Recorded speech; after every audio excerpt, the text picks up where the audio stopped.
नींदों से जंग होती रहेगी तमाम उम्र, नींदों से जंग होती रहेगी तमाम उम्र, आँखों में बंद ख्वाब अगर खुल के आ गए। नमस्कार साथियों, मैं डी कुमार आपका बहुत बहुत स्वागत करता हूं ज्ञानालय चैनल पर। मित्रों, आज हम लोग पढ़ने चल रहे हैं संयुक्त राष्ट्र संघ के अंग। साथियों, इसके पहले हम लोगों ने एक टॉपिक कवर कर लिया है। इसके पहले यदि आप उस वीडियो को नहीं देखे हुए हैं तो प्लीज़ आप प्लेलिस्ट में जाइए और उस वीडियो को ज़रूर देखिए। उस वीडियो में हम लोगों ने जो कवर किया है, संयुक्त राष्ट्र संघ को हमने देखा है। संयुक्त राष्ट्र संघ का निर्माण कैसे हुआ, उसका इतिहास कैसे क्या रहा, उसका नाम किस तरह से पड़ा, उससे संबंधित समस्त डाटा को हमने उसमें फिल किया है। तो आप उसको ज़रूर देखिए एक बार, उसके बाद इसको देखिए तो ज़्यादा समझ में आएगा। आइए स्टार्ट करते हैं हम लोग साथियों आज का अपना सेशन। और इस सेशन में साथियों हम लोगों का जो टॉपिक है, संयुक्त राष्ट्र संघ के अंग जितने भी हैं उन समस्त अंगों को आज हम लोग विस्तृत रूप में पढ़ने का प्रयास करेंगे। साथियों, संयुक्त राष्ट्र संघ के अंग की अगर हम लोग बात करें तो उसके कुल मुख्य रूप से 6 अंग हैं। संयुक्त राष्ट्र के कुल मुख्य रूप से 6 अंग हैं और वो जो 6 अंग हैं उनको आप क्रम वाइज देखिएगा तो पहला है महासभा है, दूसरा है सुरक्षा परिषद, तीसरा है सचिवालय, चौथा है अंतर्राष्ट्रीय न्यायालय और पांचवा है सामाजिक आर्थिक परिषद और छठा है साथियों न्यासिता परिषद। इनमें साथियों यदि हम आपको एक साधारण भाषा में आपको बताएं, समझाने का प्रयास करें तो यह उसी तरह से है जैसे किसी एक स्टेट की गवर्नमेंट होती है, जैसे किसी एक देश की गवर्नमेंट होती है और उसके मंत्रालय होते हैं, उसकी कार्यपालिका, न्यायपालिका, विधायिका ये सब होते हैं। सेम वैसे ही मित्रों यह पूरे विश्व की एक सरकार है। इस सरकार के भी वैसे ही सभी अंग हैं जैसे किसी एक प्रदेश के सरकार के होते हैं, जैसे किसी एक देश के सरकार के होते हैं। आइए हम लोग समझने का प्रयास करते हैं कि किस तरह से ये बातें सत्य हैं। यहाँ पर आप देख रहे होंगे महासभा। साथियों, महासभा यूएन का वह अंग है जिसके अंतर्गत विश्व के जो भी देश हैं वो लगभग इसके सदस्य हुए होते हैं। यानी कि आप यह मान लीजिए कि संयुक्त राष्ट्र संघ का अगर कोई व्यक्ति सदस्य है, कोई व्यक्ति से तात्पर्य यहाँ पे कोई देश से है, अगर कोई देश इसका सदस्य है तो वह महासभा का सदस्य अनिवार्य रूप से होता ही होता है। इसके आगे अगर आप इसके बारे में देखेंगे तो इसको आप विधायिका के तौर पर आप मान सकते हैं। विधायिका के तौर पे आप मान सकते हैं। यह क्या होती है? विधायिका होती है जिसके अंतर्गत कानून पास किया जाता है और उस कानून को इम्प्लीमेंटेशन करने का काम जो करती है साथियों, वह करती है यहाँ पर आपकी सुरक्षा परिषद यानी कि सिक्योरिटी काउंसिल। सिक्योरिटी काउंसिल जो है साथियों यह है सरकार यानी कि कार्यपालिका। कार्यपालिका जो है वह कौन है? वह है आपका सचिवालय का सुरक्षा परिषद। सुरक्षा परिषद के बारे में भी हम लोग देखेंगे। अब इसके बाद आता है सचिवालय। सचिवालय से तात्पर्य यह है साथियों, ये जो संयुक्त राष्ट्र संघ है इसके पास एक सचिवालय भी होता है, ऐसे ही जैसे आपके गवर्नमेंट की एक कोई ना कोई सचिवालय होता है। नेक्स्ट स्तर पे अगर आप जाते हैं तो अंतर्राष्ट्रीय न्यायालय मिलता है। अंतर्राष्ट्रीय न्यायालय साथियों सेम वैसे ही है जैसे आपका न्यायालय होता है, न्यायपालिका कहलाती है, वैसे ही यहाँ पर भी एक न्यायपालिका की व्यवस्था किया गया है। और यह न्यायपालिका जो है इंटरनेशनल कोर्ट ऑफ जस्टिस, यह न्यायपालिका पूरे विश्व स्तर के केसेज को देखती है, उसको कानूनी रूप से जो भी उसमें पेच होते हैं उनको डिफाइन करने का प्रयास करती है, जो गलत होता है उसको सज़ा देने का या सज़ा सुनाने का प्रयास करती है। प्रयास ही इसलिए हम कह रहे हैं क्योंकि इसके जो भी सज़ा होते हैं वो बाध्यकारी नहीं होते हैं, वह उस देश के लिए बाध्यकारी नहीं होते हैं, वह माने या ना माने। इसके बाद आप लोग साथियों देखिएगा सामाजिक आर्थिक परिषद है और न्यासिता परिषद है। ये ऐसी परिषदें हैं साथियों जो कि जो जनता है उसके भलाई के लिए, उसके विकास के लिए कार्य करने का प्रयास ये लोग करते हैं। जैसे ये है सामाजिक आर्थिक परिषद, तो इसमें सामाजिक रूप से, आर्थिक रूप से पिछड़े देशों के विकास के लिए कार्य करता है। न्यासिता परिषद वह परिषद है जो विश्व के ऐसे देशों को रूल करने का एक सिखाती है, उसमें विधि बनाने का, कैसे रूल किया जाए, कैसे सरकार चलाया जाए, इन सब के बारे में वहाँ पर एक तकनीकी ज्ञान उनको देने का प्रयास करती है। बहरहाल आज के टाइम पे यदि देखा जाए तो विश्व में ऐसा कोई भी देश नहीं है जो अपने आप को वहाँ पर सरकार चलाने में भी ना सफल हो या ना जानता हो। तो इस तरह से ये इसके 6 अंग हैं साथियों। 6 के 6 अंग में से आप चलिए स्टार्ट करते हैं हम लोग इनके सभी अंगों को। लेकिन आप जो पढ़ें इन 6 अंगों को, उसके पहले हम लोग देखते हैं संयुक्त राष्ट्र संघ के जो भी बारे में हम लोगों ने पढ़ा था पिछली बार, उस संयुक्त राष्ट्र संघ के बारे में भारत के परिप्रेक्ष्य में क्या डाटा है उसको हम लोग चलिए देखते हैं। तो आइए हम लोग स्टार्ट करते हैं यहाँ पर संयुक्त राष्ट्र संघ से जुड़ा हुआ भारत के बारे में। यहाँ पर देखिएगा भारत से रिलेटेड और संयुक्त राष्ट्र संघ से रिलेटेड जो भी बातें हैं वो कौन कौन सी हैं। यहाँ पर देखिएगा भारत संयुक्त राष्ट्र संघ के उन प्रारंभिक सदस्यों में शामिल था जिन्होंने 1 जनवरी 1942 को वाशिंगटन में संयुक्त राष्ट्र संघ घोषणा पत्र पर हस्ताक्षर किया था। यानी कि जितने उस टाइम पे हस्ताक्षर करता थे उनमें एक भारत भी था, यानी कि प्रारंभिक सदस्यों में भारत शामिल है। इसके बाद देखिएगा 25 अप्रैल से 26 जून 1945 तक सैन फ्रांसिस्को के ऐतिहासिक संयुक्त राष्ट्र संघ के अंतर्राष्ट्रीय संगठन के सम्मेलन में भी हिस्सा लिया था भारत ने। आगे देखिएगा संयुक्त राष्ट्र संघ के संस्थापक सदस्यों के रूप में भारत संयुक्त राष्ट्र के उद्देश्यों और सिद्धांतों का समर्थन करता है। यानी कि जो भी उसके उद्देश्य हैं और जो भी उसके सिद्धांत हैं उसको भारत क्या करता है, मानता है। आगे हम लोग देखते हैं साथियों, अब हम लोग एक एक उसके अंग को पढ़ने का प्रयास करेंगे जो यूएन के अंग हैं।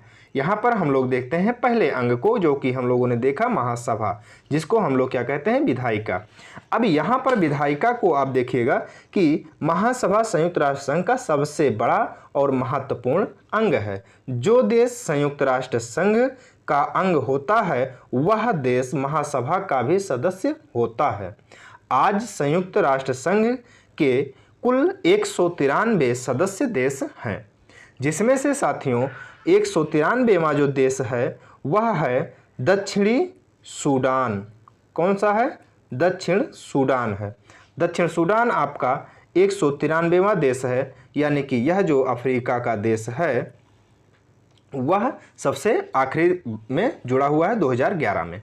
अब हम लोग चलिए आगे देखते हैं। अब यहाँ पर साथियों मित्रों आपसे एक रिक्वेस्ट है, यदि आप ज्ञानालय चैनल पर पहली बार विजिट किए हैं तो प्लीज़ साथियों आप ज्ञानालय चैनल को लाइक, ये जो सब्सक्राइब बटन है ज़रूर प्रेस करिए और लाइक तो ज़रूर करिएगा यदि वीडियो आपको ये पसंद आता है। और यदि आप इस PDF को डाउनलोड करना चाहते हैं साथियों तो ज्ञानालय का ये टेलीग्राम ग्रुप बनाया गया है, जिस पे जा करके आप इस ग्रुप से इस PDF को भी डाउनलोड कर सकते हैं। अपने मित्रों तक शेयर करना चाहते हैं तो ज़रूर शेयर करें साथियों, इससे हमारा मोटिवेशन थोड़ा बढ़ेगा। आइए साथियों हम लोग देखते हैं आगे का। अब है साथियों विचार विमर्श करना, किसी नए देश को यूएन का सदस्य बनाना और उसे बनाने की अनुमति देना। महासभा किसी भी सदस्य की सदस्यता को समाप्त कर सकती है और इसके साथ ही सुरक्षा परिषद को जो महासचिव होते हैं वो देने का कार्य करता है, और इसके अलावा यह सभी कार्य महासभा द्वारा ही किए जाते हैं। तो इस तरह से साथियों आप देख रहे हैं कि इसके द्वारा जो भी ये कार्य किए जा रहे हैं वो कार्य कैसे हैं। यह अपने आप में बहुत बड़ा कार्य है, जिसमें से विचार विमर्श करना जो ये बात है, और किसी नए देश को यूएन का सदस्य बनाना और उसके बनाए जाने की अनुमति देना। महासभा किसी भी सदस्य की सदस्यता को भी समाप्त कर सकती है। इसके साथ ही सुरक्षा परिषद के जो महासचिव होते हैं उनकी भी नियुक्ति महासभा के द्वारा किया जाता है। ये सभी कार्य जो किए गए हैं यह महासभा के कार्य हैं। इसके कार्य को देख करके आप अंदाज़ा लगा सकते हैं कि इसकी कितनी महत्वता है। तो चलिए साथियों आगे हम लोग देखते हैं नेक्स्ट पॉइंट को, सुरक्षा परिषद। सुरक्षा परिषद जो साथियों है, यहाँ पर आप देखिएगा सुरक्षा परिषद का कार्य क्या होता है और इसके क्या क्या जो है भाग हैं। तो आगे हम लोग देखते हैं सुरक्षा परिषद, सिक्योरिटी काउंसिल। मित्रों आप यहाँ पर देखिएगा सुरक्षा परिषद जो है, यह संयुक्त राष्ट्र संघ का सुरक्षा परिषद जो है वह दूसरा सबसे महत्वपूर्ण जो है अंग है। इसके 3 हिस्सों में आप डिवाइड करके इसके कार्यों को बांट करके देख सकते हैं। पहला जो कार्य है इसकी कार्य और संरचना, इसके अलावा इसकी संरचना जो है कार्य और शक्तियाँ, संरचना और निषेधाधिकार। इसके कार्यों की बात अगर आप करते हैं तो यहाँ पर उसके कार्यों को साधारण शब्दों में हमने लिखने का प्रयास किया है। यहाँ पर देखिएगा साथियों, सुरक्षा परिषद का पहला काम क्या होता है? अंतर्राष्ट्रीय शांति कायम करना। वो बातें मित्रों अलग हैं कि आज के टाइम पर अंतर्राष्ट्रीय जो संस्था यह है यूएन, वह अंतर्राष्ट्रीय शांति कायम करने में पूरी तरह से विफल रहा है। यदि पूरी तरह से आप कहें तो इसमें कोई गलत नहीं होगा, क्योंकि आप देख रहे होंगे मध्य एशिया में या पश्चिम एशिया में कितनी अशांति है, और वह अशांति कोई 1-2 वर्षों का अशांति नहीं है, बहुत ही ज़्यादा पुराना ये मैटर है, संवेदनशील मैटर है, और इसमें हजारों लाखों लोगों की जानें गई हैं। लेकिन इस क्षेत्र में शांति स्थापित करने में यह संस्था पूरी तरह से विफल रही है, और इन देशों की अगर बात करें तो इनका दिनों के दिन विकास के बजाय विनाश ही होता गया इन बेचारों का। तो अब आगे हम लोग आइए देखते हैं नेक्स्ट पॉइंट जो इसकी है, विवाद वाले देशों के बीच में मध्यस्थता करना। ये काम करने का प्रयास करता है और ये काम करता भी है, मध्यस्थता करने की कोशिश करता है, लेकिन ये मध्यस्थता करने का प्रयास केवल कर सकता है, मध्यस्थता करके उस शांति को स्थापित कर नहीं सकता पूरी तरह से, जब तक वह दोनों पक्ष न सहमत हों। तीसरा है साथियों, यूएन के सभी सदस्यों की सुरक्षा करना। जितने भी अंतर्राष्ट्रीय संस्था के जो भी सदस्य हैं, जितने भी, उन सभी की जो है सुरक्षा करना इसका दायित्व है। विवाद वाले देशों के बीच के सभी मतभेद को दूर करने का प्रयास करना, विवाद का समाधान करना, शांति दूत भेजना, आक्रमणकारी देश के खिलाफ आर्थिक और प्रतिबंधात्मक कार्यवाही करना। तो इस तरह से इसके ये कार्य हैं साथियों सुरक्षा परिषद के। वर्तमान परिस्थिति में यदि देखा जाए रूस और यूक्रेन के युद्ध में, तो यहाँ पर आप देख सकते हैं यह आर्थिक प्रतिबंध लगाने का कार्य रूस के ऊपर किया गया है अमेरिका के द्वारा, और कई बार यह भी प्रयास किया गया है कि दोनों के बीच में विवाद जो है उसके समाधान का प्रयास किया जाए और मतभेदों को दूर करने का प्रयास किया जाए, लेकिन ये मध्यस्थता वाली बातें जो हैं इसमें सफल होती नहीं दिख रही हैं। तो इसके बाद आइए हम लोग चलते हैं इसकी संरचना के बारे में देखते हैं साथियों, सुरक्षा परिषद की संरचना कैसी है। इसके बाद आपको अच्छे से समझ में आएगा कि यह कितना शक्तिशाली है और कितना भेदभावपूर्ण यहाँ पर कार्य है। आइए अब हम लोग देखते हैं इसकी संरचना। साथियों सुरक्षा परिषद में कुल 15 सदस्य होते हैं। जैसे आपकी सरकार में कुछ कैबिनेट के सदस्य होते हैं या कुछ मंत्री होते हैं, वैसे ही यहाँ पर कुल मिलाकर के मंत्री मान लीजिए या मंत्रिपरिषद मान लीजिए, उसके कुल 15 सदस्य होते हैं। इस 15 सदस्यों में से 10 अस्थायी सदस्य होते हैं और 5 अस्थायी सदस्य होते हैं। अस्थायी सदस्य जो होते हैं साथियों, यह 2 साल के लिए महासभा के द्वारा चुने जाते हैं। और अगर 5 अस्थायी सदस्यों की बात करें तो वो 5 अस्थायी सदस्य अमेरिका, फ्रांस, ब्रिटेन, रूस और चीन हैं।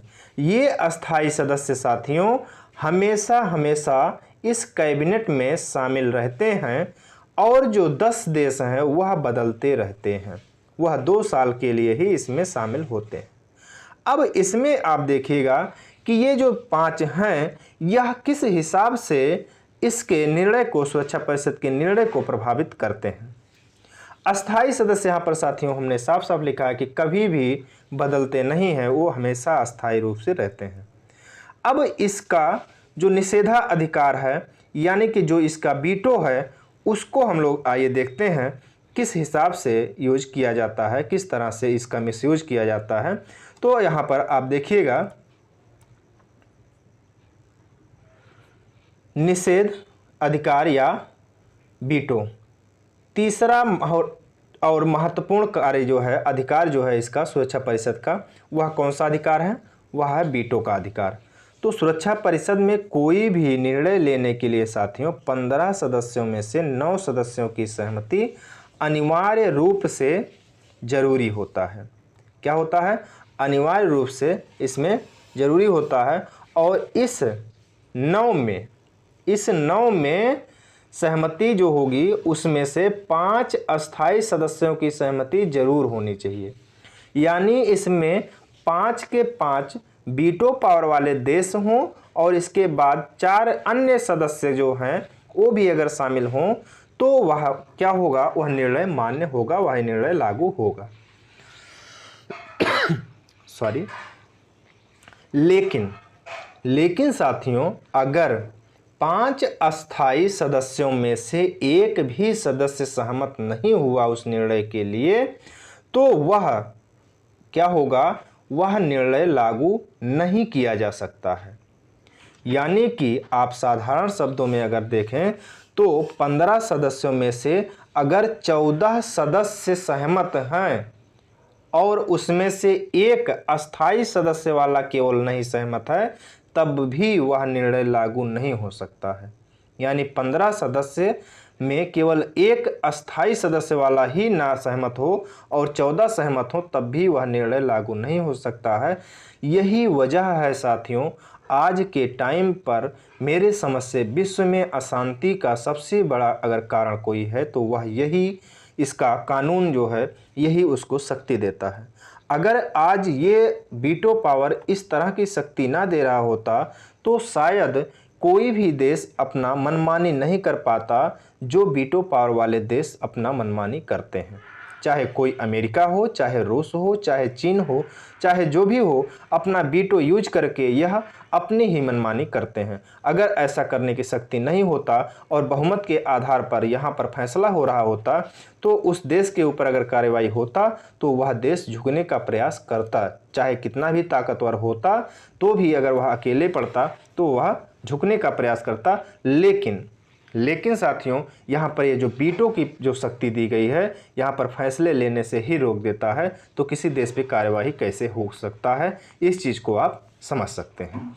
आइए साथियों नेक्स्ट पॉइंट पे हम लोग चलते हैं। यहाँ पर एक नोट करके हमने लिखा है साथियों, यहाँ पर भारत ने वर्ष 2021 में 8वीं बार एक अस्थायी सदस्य के रूप में संयुक्त राष्ट्र सुरक्षा परिषद में प्रवेश किया था जो 2 वर्ष यानी 21 और 22 के लिए था। ठीक है साथियों। बहरहाल दिसंबर 22 में इसकी सदस्यता फिर से खत्म हो गई है।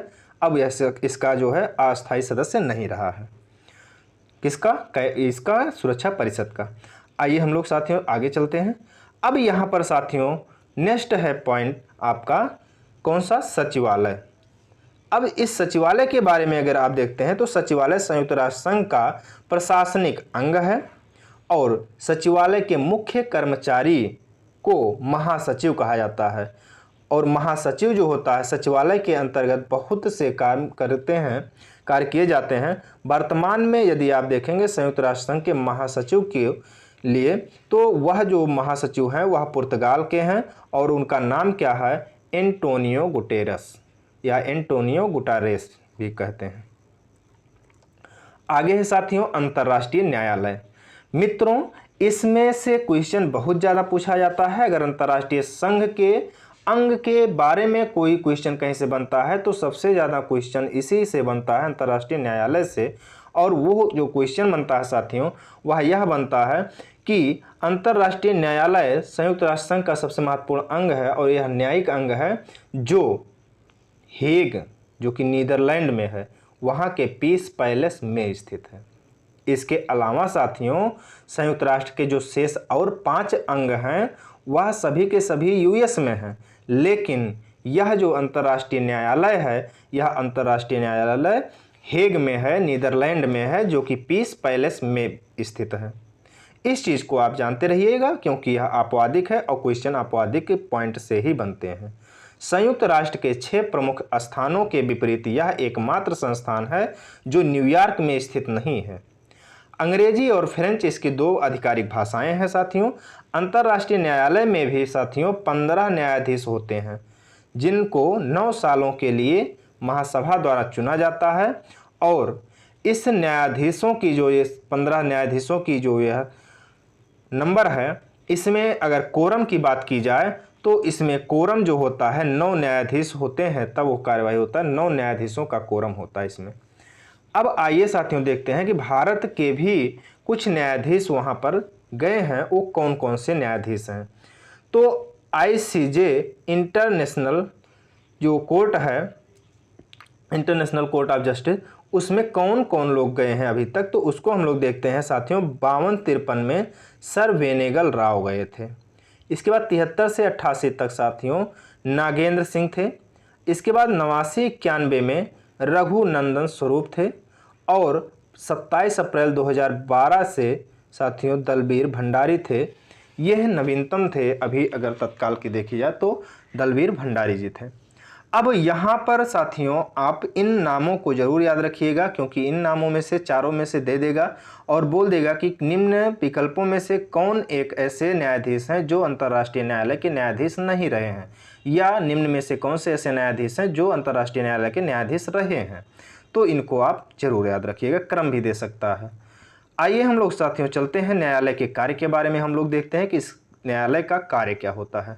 साथियों इसका जो कार्य होता है वह कानूनी विवाद जो होते हैं उसकी पुष्टि करना, सुरक्षा परिषद और महासभा को कानूनी सलाह देना, अंतर्राष्ट्रीय कानून और संधियों की व्याख्या करना, यह इसका मुख्य कार्य होता है। साथियों मित्रों, नेक्स्ट जो टॉपिक है हम लोगों का वह है सामाजिक आर्थिक परिषद। साथियों सामाजिक और आर्थिक परिषद से तात्पर्य यहाँ पर जो है वह है ऐसी परिषद से जो विश्व के देशों के, ऐसे देश जो कि पिछड़े हुए हैं, ऐसे देश जो कि किसी समस्या से ग्रस्त हैं, उनका सामाजिक स्तर सुधारने में, उनका आर्थिक स्तर सुधारने में सहयोग करना ही इस परिषद का मुख्य कार्य होता है। साथियों मित्रों, सामाजिक आर्थिक परिषद का निर्माण संयुक्त राष्ट्र संघ के पिछड़े देशों के सामाजिक आर्थिक विकास के लिए किया गया था। इस सामाजिक आर्थिक परिषद के अंदर कुल 54 सदस्य हैं, जिनको 3 साल के लिए महासभा द्वारा चुना जाता है। सामाजिक आर्थिक परिषद सामाजिक आर्थिक विकास से जुड़े हुए सभी कार्य करता है। इस परिषद के अधीन काफ़ी सारी एजेंसियां हैं जो अपना अलग अलग क्षेत्र में कार्य करते हैं। जैसे कि आप देखेंगे UNICEF, यूनिसेफ जिसको बोलते हैं, UNICEF, ILO, WHO, NGO आदि ऐसी एजेंसियां हैं जो सामाजिक आर्थिक विकास के लिए कार्य करती हैं। साथियों इसके आगे हम लोग देखते हैं न्यासिता परिषद। न्यासिता परिषद जो है साथियों, यह एक ऐसी परिषद है या एक ऐसी संस्था है, नहीं अब कह सकते हैं थी, जो कि विश्व के उन देशों को जो बहुत ज़्यादा पिछड़े हुए थे, जो अपना प्रशासन नहीं चला सकते थे आधुनिक व्यवस्था के हिसाब से, उनको आधुनिक व्यवस्था के हिसाब से प्रशासन चलाना, कानून बनाना सिखाने का कार्य यह काम करते थे। न्यासिता परिषद का यही कार्य होता था। तो यहाँ पर आप देख रहे होंगे साथियों कि न्यासिता परिषद संयुक्त राष्ट्र संघ का एक महत्वपूर्ण भाग है। यह परिषद अपने अंदर में आने वाले जो देश हैं उन देशों को योग्य बनाने की कोशिश करता है ताकि वह अपना शासन खुद चला सकें। किंतु लंबे समय से इस परिषद के अंतर्गत कोई ऐसा देश नहीं रहा, जिस कारण इस परिषद को 1 नवंबर 1994 को समाप्त कर दिया गया। तो इस तरह से साथियों अगर आप लोगों से क्वेश्चन बनता है कि कौन निम्न सदस्यों में से या निम्न अंगों में से यूएन के कौन ऐसा अंग है जिसे समाप्त कर किया जा चुका है, तो आप इसमें न्यासिता परिषद को चूज कर सकते हैं। साथियों उम्मीद करते हैं कि यह आज का सेशन बहुत अच्छा लगा होगा। अब आज का टॉपिक इसी पर समाप्त होता है। आपसे एक विनम्र निवेदन है कि यदि आप चैनल पर नए हैं तो प्लीज़ साथियों इस चैनल को सब्सक्राइब जरूर करिए, वीडियो को लाइक करिए और अपने दोस्तों तक पहुंचाने का हमारा एक कार्य करिए। बस इसी पर आपसे लेते हैं विदा साथियों। मिलते हैं किसी नेक्स्ट वीडियो में। तब तक के लिए आप हंसते रहिए, मुस्कुराते रहिए और आनंद से पढ़ते रहिए। नमस्कार, जय हिंद, वंदे मातरम साथियों।